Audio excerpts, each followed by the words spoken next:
నీకు బాధ్యత లేదు. ఆనాడు తెలంగాణ వద్దని ఆంధ్రోళ్ళ కాళ్ళకు అడుగులకు మడుగులొత్తుకుంటూ తిరిగినో నేను.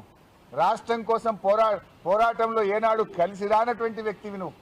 ఆంధ్ర నాయకత్వం, ఆంధ్ర పాలకుల వెంట వాళ్ళ అడుగులకు మడుగులొత్తుకుంటూ తిరిగినటువంటి వ్యక్తివి నువ్వు. మేమేమో పోరాడి తెలంగాణ సాధించినటువంటి వాళ్ళం. నువ్వు ఇలా ఆంధ్ర నాయకుల గురించో ఆంధ్ర ప్రజల గురించి కూడా ఏదో ప్రేమ ఒలకబోస్తున్నాడు ఈయన. అదంతా కపట ప్రేమ. ఎందుకు ఈ మాట అంటున్నా అంటే, గతంలో చిన్నజీఎస్ స్వామి గారిని పట్టుకొని ఆయనను కూడా ఆంధ్ర స్వామి అని మాట్లాడినటువంటి నీచుడు రేవంత్ రెడ్డి గారు. ఒక కాంట్రాక్టర్ మన అద్భుతమైన దేవాలయం యాదాద్రి దేవాలయాన్ని ఆనంద్ సాయి గారు నిర్మిస్తే ఆయన ఆంధ్రోడు అని చెప్పి మాట్లాడినటువంటి వ్యక్తి రేవంత్ రెడ్డి గారు. అదే కేసీఆర్ ఏమో హైదరాబాద్లో బతుకుతున్న ప్రజలందరూ నా కంటి రెప్పల్లాగా కాపాడుకుంటా అన్నారు. తెలంగాణ రాష్ట్రం ఏర్పడిన తర్వాత ప్రజలందరినీ కూడా కలుపుకొని పోయిన గొప్ప వ్యక్తిత్వం.